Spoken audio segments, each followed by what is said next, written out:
What does the Holocaust really have to do with the Palestinian conflict? On May 14, 1948, David Ben-Gurion declared the State of Israel was established. That's 70 years ago. That's so long ago that my mom was watching Kukla, Fran and Ollie, and my dad, well, his family didn't even have a TV yet. On June 10, 1967, at the close of the Six-Day War, Israel took control of East Jerusalem and the West Bank from Jordan and of the Gaza Strip from Egypt. That's more than 50 years ago, 2 years before we landed on the moon. Yet there are about 5 million individuals today classified as Palestinian refugees.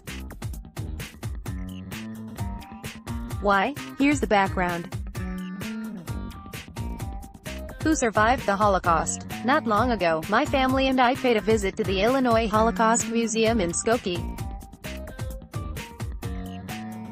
The museum, as one might expect, takes one from Nazis' pre-war treatment of the Jews to the Polish ghettos to the death camps, then extends the story, past the Schindler's List, happily ever after to the post-war displaced persons camps.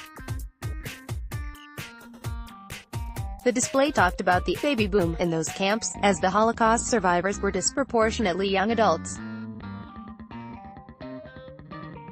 But then the next exhibit board shifted from young couples with babies to elementary school-aged children, and I thought, whoa, where did those kids come from? It was only after reading a new book on the Holocaust, Final Solution, The Fate of the Jews by David Cesarani, that I learned the answer. Who were the survivors of the Holocaust, and how did they survive? According to Cesarani's account, in Poland, the numbers looked like this: 30,000 to 60,000 Jews survived by hiding in the cities or forests. 20,000 were still alive in ghettos and camps in Poland. A few thousand returned from camps in Germany. Between 13,000 and 20,000 returned from military service in the Red Army. But the largest number of Polish Jews had been deported by Joseph Stalin to Siberia and Central Asia during the period from 1939 to 1941, when the Soviet Union split Poland with Germany, then treated Polish Jews just as poorly as countless others who were internally deported because they were politically suspect. Many died due to the conditions in the camps to which they were deported, but 166,000 survived and were repatriated after the war. This puts the total number of Jews in Poland at about 250,000, the majority of which were repatriated from the Soviet Union, and these were the ones who survived as families. These returnees were not welcomed home by neighbors happy to see they had survived. Instead, they faced further violence, by neighbors unwilling to return homes and property to the survivors, and by Polish nationalists who, before the communists had fully taken control, viewed the Jews as communist collaborators. It's been calculated that 600 to 750 Jews were killed by Poles after the war, including a massacre of 42 Jews in July 1947. As a result, initial efforts at rebuilding within Poland were abandoned, and the displaced persons (DP) camps the Allies had so busily been emptying out refilled with Polish Jews, who concluded that Poland could no longer be their home. Cesarani writes, in December 1945 there were only about 1,800 children in the Jewish DP camps of Germany and Austria. 1 month after the Kielce pogrom the number reached 16,000, and by the end of the year there were 26,500 Jewish children in the U.S. zone alone. The Polish Jews who had been exiled to the USSR had departed and come back as family units. Although conditions in places such as Kazakhstan were harsh, it was possible to preserve family life, marry, and have children. Now these Polish Jews brought their families to Germany, creating new demands on the relief agencies and also generating new possibilities. The overall Jewish population rose to 141,000 in the American zone and 50,000 in the British zone during 1946, peaking at about 190,000 in Germany plus some 60,000 in other refugee centers. Although the vast majority of the Jewish DPs were now Polish, only a small proportion had actually endured German camps and ghettos. 775. So, the first thing to wrap your mind around is the irony that Stalin's deportations, while they destroyed communities and countless lives, in this case saved lives. Post-war displacement and expulsion. Here's something else to consider. All those displaced people were waiting for the opportunity to leave for Israel or America. To America, the path was cleared for an eventual 140,000 Jews, not just those in DP camps, but from elsewhere, too, by the Displaced Persons Act of 1948. To Israel, Britain, which controlled Palestine after the dismantling of the Ottoman Empire after World War I, aimed to control the borders to prevent Jewish immigration to Palestine, and even kept would-be immigrants in camps in Cyprus. But large numbers came in illegally, and ultimately legally after Israeli independence in 1948.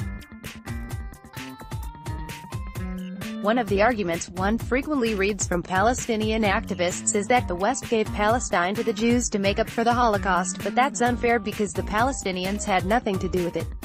They're not wrong when they say that, prior to the Zionism movement beginning in the late 1800s, Jews comprised only a small percentage of the residents of the region of Palestine, e.g., less than 10%.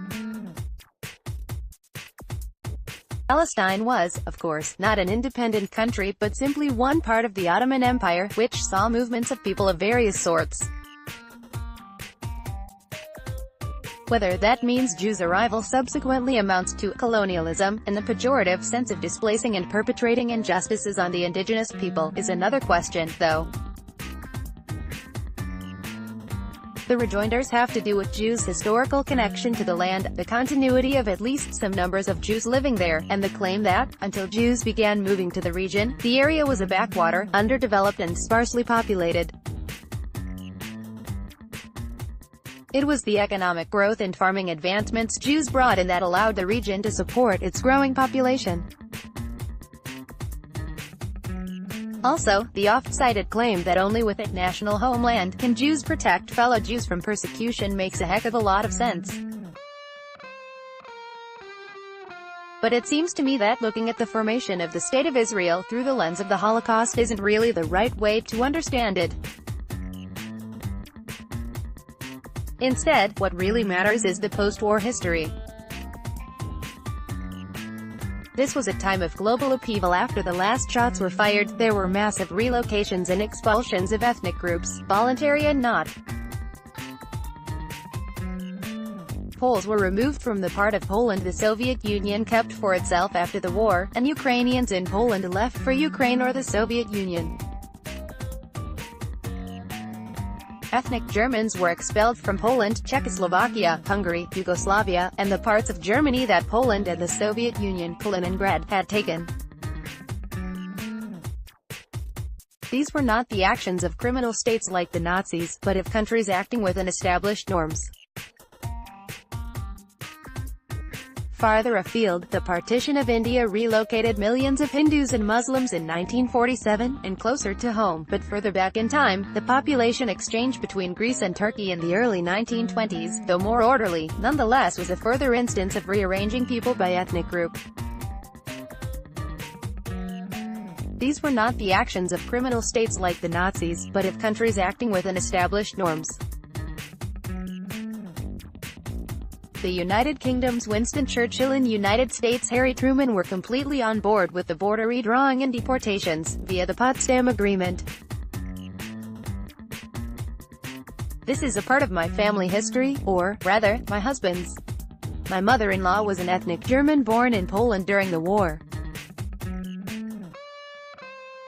In the immediate post-war period, according to my grandmother-in-law's account, they kept suitcases packed, ready to be expelled from their homes even in the middle of the night.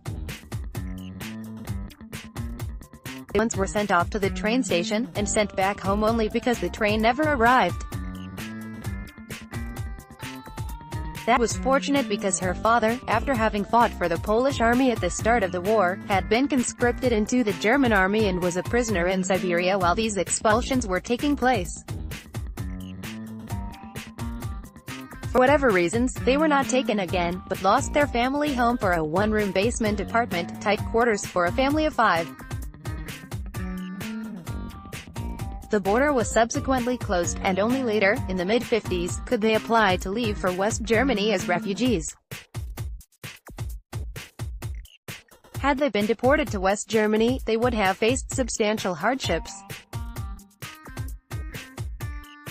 More dramatically, among the Danube Swabians, many died along the way or were held in labor camps in Yugoslavia or in the Soviet Union, and many came to the United States as refugees. This was the backdrop to the experience of the majority of the DP's deportation to the Soviet Union, then a not wholly voluntary departure for the West. It was a time when populations were rearranged as the powerful saw fit, and the players in the fight to establish the State of Israel were following those norms. Self-determination is a dream rarely realized. The bottom line is this: fundamentally, ideals of self-determination of nations and ethnic groups, and the notion of multi-ethnic countries singing Kumbaya, well, these are ideals, nothing more. The plain fact of the matter is that the Palestinians are not going to get East Jerusalem back nor a right of return. The State of Israel was established nearly 70 years ago. The Six-Day War was 50 years ago. Poles, Ukrainians, Germans, and ethnic Germans have long since settled into their new homelands, but the Arab former residents of Israel still languish in refugee camps, or, if resettled elsewhere, consider themselves refugees. What's more, only a fraction of the original refugees from the 1948 Exodus, some 30,000 to 50,000 of the original 700,000, are still alive. A further 300,000, more or less, became refugees after the 1967 war. The remainder are descendants of this original group. The plain fact of the matter is that the Palestinians are not going to get East Jerusalem back nor a right of return, any more than Russia is going to return Kaliningrad, Königsberg to the Germans, or that all of the countries that expelled ethnic German will restore the land and property they lost. It might have been unfair that the local Arab residents, who had their own nationalist aspirations during the British Mandate period, lost out, but this simply can't be undone. It might even be the case that, were this to happen now, rather than half a century ago, we would intervene militarily. But perhaps we wouldn't do any more than wring our hands and express our unhappiness. So maintaining the fiction that someday Palestine will get their wish rather than settling for something less, just prolongs the conflict and causes more suffering in the meantime.